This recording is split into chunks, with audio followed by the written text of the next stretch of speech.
Let's go to the phones, 617-830-4750. Listen for your area code. We'll start with our caller from the 603 area code who's been holding on for a while. Caller from 603, go ahead. Hey, how are you, Dave? Good, who's this? Jake. Jake, go ahead. So I have a few kind of questions that kind of span the spectrum. So the first is, do you believe gender is a social construct? Gender, so obviously I don't believe that sex is a social construct. I believe that there are elements of gender that become sort of normalized by cultural norms for sure. But, you know, I feel like just answering the question in the most general sense usually doesn't really clear anything up. Usually when people ask that, they have sort of like a more specific question they're driving at. Sure. Yeah, I mean, the way I asked it in such a vague way was kind of for that reason specifically.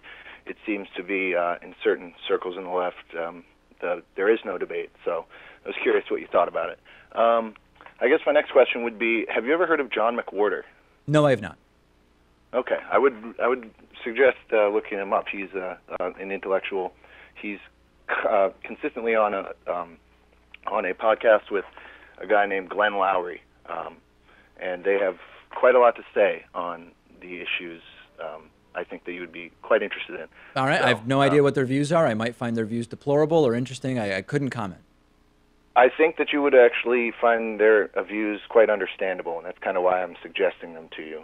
John McWhorter, his last name is spelled M-C-W-H-O-R-T-E-R, McWhorter. I highly recommend you look him up. He's a very smart person. He's taught at, I think, Harvard and Brown. Glenn Lowry is a professor at Brown. So they're not deplorable by any stretch of the imagination.